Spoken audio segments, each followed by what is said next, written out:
You're listening to The Voluntary Life, where you can hear ideas for finding freedom in an unfree world. Visit thevoluntarylife.com to connect with the show and hear all past episodes. Here's your host, Jake. Hi, it's Jake here. Welcome to The Voluntary Life.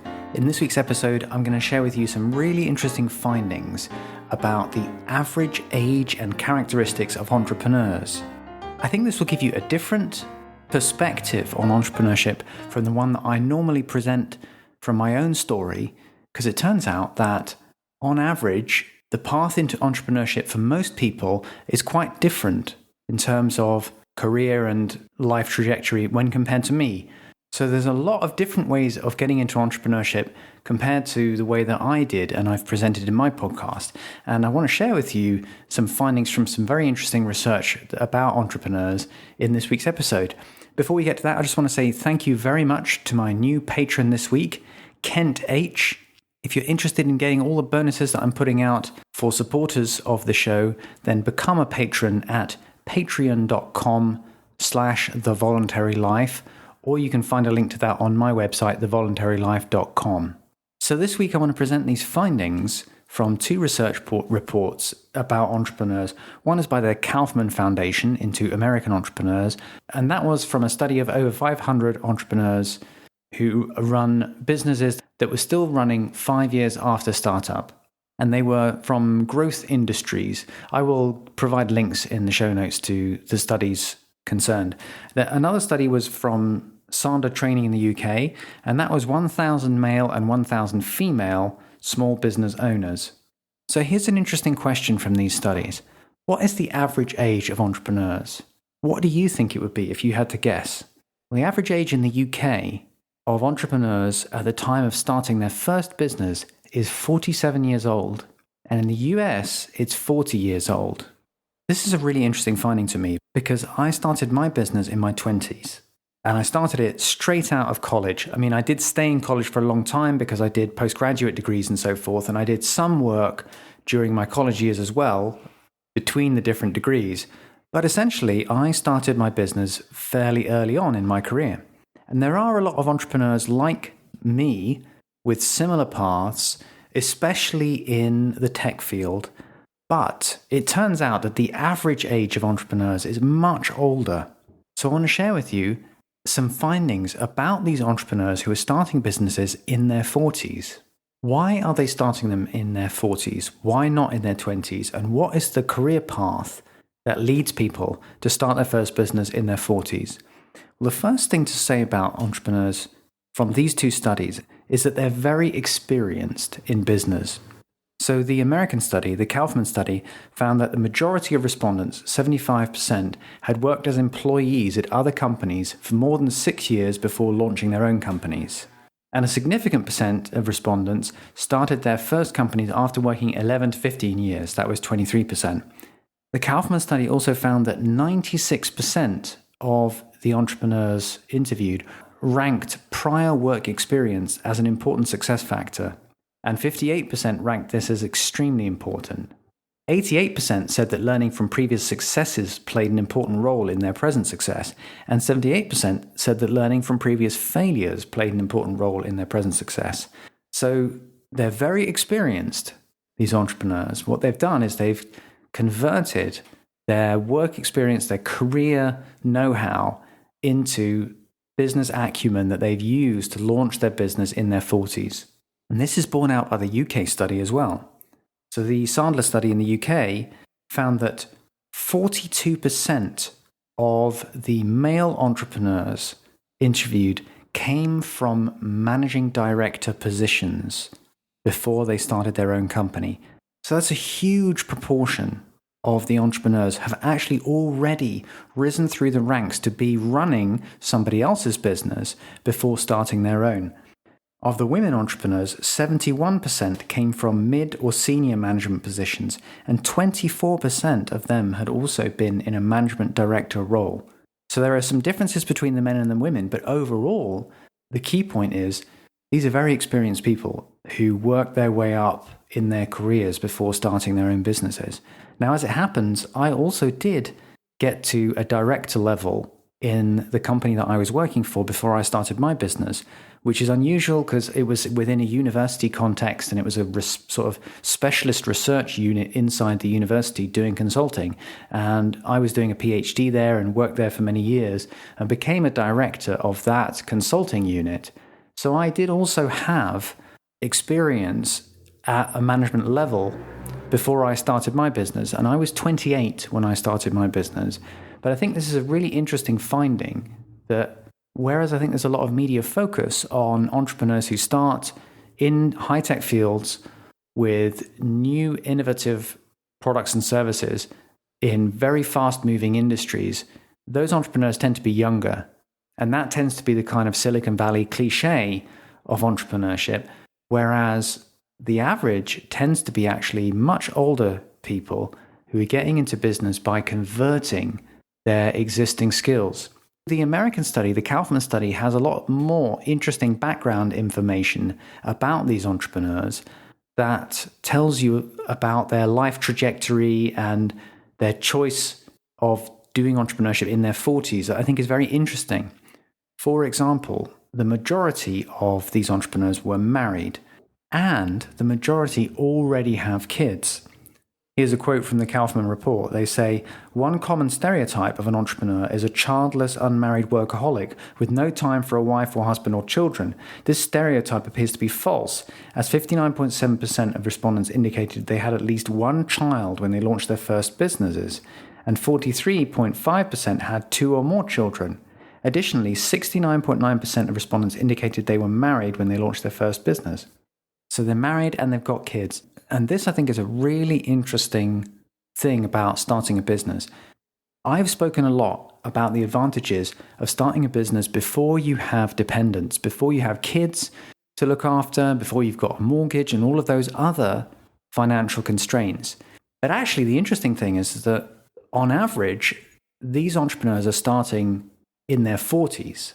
And I think what this reflects is that it's very hard to start a business with young kids because these entrepreneurs probably had kids sometime in their 30s. And so when they start their businesses, they're probably through that initial stage. And I'm guessing that the kids are already in school and there's less time investment in their kids. So I think the really difficult stage is probably in your 30s when your kids are very young, if that's when you have kids.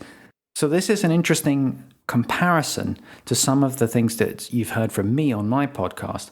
I've talked about starting a business before you have dependents, but another way to think about it is starting a business when you've already established your family and you've already kind of done that, and your kids perhaps need less time from you than they did in the very first early years when you have less sleep and when your time is really crucial. Another fascinating finding from this Kauffman study is that these entrepreneurs are using their own money. I'm going to read you a quote. The study says, the most significant source of funding for all businesses was company founders' personal savings. 70% said they had used personal savings as the main source of funding for their businesses, more than 4 times the number chiefly financed by any other type of funding.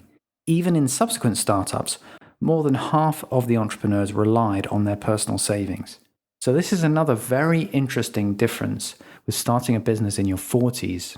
When I started my business, I had very limited personal savings. I was 28 years old, and I did use all of my personal savings. And I mean, I think I had probably a lot more than most people who are 28 years old because I was quite frugal. But nonetheless, I relied on loans and I borrowed money heavily from an entrepreneur and mentor who advised me about the startup of my business.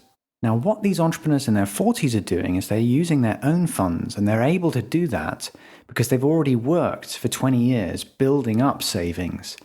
So they have the personal finances to support themselves in that transition period. And that's another very interesting advantage of starting a business in your 40s. So what do we make of all of this data? I think the thing I wanted to emphasize is that there are 2 types of entrepreneur. There are the pre-kids entrepreneurs and there are the post-kids entrepreneurs. And there are different characteristics for the pre-kids and the post-kids entrepreneurs. So I'm an example of a pre-kids entrepreneur. I started a business in my 20s. I was 28. I didn't have any kids. I wasn't married. What are the characteristics of those entrepreneurs?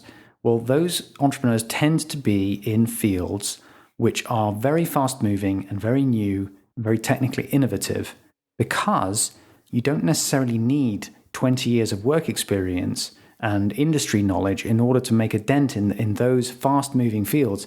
If you're young and you're bright and you know about new technologies, then you can have a competitive advantage despite the fact that you're young.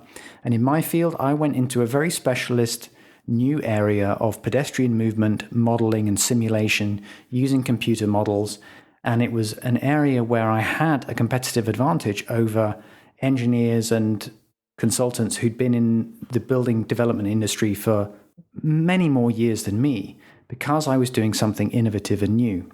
So if you want to be a pre-kids entrepreneur, you probably need to be in a very innovative field where you can have a competitive advantage. And the other characteristic of pre-kids entrepreneurs is you're probably going to need to find money from somewhere, because you probably won't have that much money to start your business. In my case, I used personal loans. So that's the pre-kids entrepreneurs. Then there's the post-kids entrepreneurs, and these are the people in their 40s who are starting a business. And it seems this is actually the more well-trodden path than the route that I took. And there are some different characteristics of those entrepreneurs. So in that case, what you're doing is you're leveraging all of the experience you've had in your industry and all of the skills and knowledge that you've gained to start your own business. So typically, these entrepreneurs have already worked their way up a career ladder, and they know the right people, and they've already worked out how to run a company by running somebody else's company, and then they start their own company. And these entrepreneurs have already had their kids and already sort of settled down, if you like. And so they're starting a business at a time when their families are not that young anymore, so they are able to devote more time to branching out. Another characteristic of these entrepreneurs in their 40s is they're likely to use their own money because they have some savings, so they can finance their own businesses. And the thing that I think is really interesting to take from this study is that the cliche of entrepreneurs being people working like mad in their 20s to start a business and not having time for personal relationships, that cliche is actually probably the smaller group. The entrepreneurs who started in their 20s pre-kids, like I did, that is not the norm. The norm is people starting in their 40s when they've already got a lot of experience. Now, obviously, these are just a couple of studies, and this is averages and so forth. So you can find your own path through all of this. But I think it's helpful to think about which trajectory you want to take. Are you going to try and get your business going before you have major responsibilities, when you can make mistakes in your 20s? And if so, what are you going to use as your competitive advantage? What technical skill are you going to have that is so new and innovative that it doesn't matter that you're young, and it doesn't matter that you don't have that 20 years of experience in the industry behind you? Alternatively, are you going to wait and have a family first, if you want one, and build your career first as an employee, get to know people in the industry, and then launch your business when you've got all of that rich experience to draw on? And if so, you're going to have to manage having kids already. And even though I've said these 40-year-old entrepreneurs have probably already had the first few years of having kids when you really need to spend a lot of time, but nonetheless, you've still got to manage that trade-off between work and your commitments to your family. You're still going to have a lot more financial responsibilities. So there's more to juggle if you take that path. But I wanted to give you this insight into these studies showing that actually the average age is in the 40s. It's 47 for the UK and 40 for the US. And so if you haven't started a business yet, and you hear me talking about my experience, bear in mind that I probably come from a smaller group of people who start in their 20s, and there's still time for you to start your first business. The thing that you've got to think about is how are you going to fit it in with things like having a family, and also how you're going to convert your work experience and your work contacts and industry knowledge into something that you can then make into your own business. And also, of course, how are you going to save up so you have those savings to rely on, like these entrepreneurs who are successful in their 40s like they're doing. They're relying on their own personal savings. So I hope you find that helpful. I thought it was a very interesting bit of data, and I think it's directly relevant if you are thinking about starting your own business, to think about which phase of your life you're going to do it in and how it fits in with the other commitments in your life, like having kids. Thank you so much for listening. Don't forget you can get bonus episodes and all sorts of good things and support The Voluntary Life by becoming a patron and helping me to grow and improve this podcast. I've got lots of exciting plans for the podcast. I really do need your support. So check out my Patreon page at patreon.com/thevoluntarylife. That's all for this week's episode. I'll be back next week with another episode. In the meantime, I hope you have a great week. Thank you for listening to The Voluntary Life. If you have feedback about the show, please email jake@thevoluntarylife.com. If you enjoyed this program, please share the podcast with your friends or click the donate button on thevoluntarylife.com.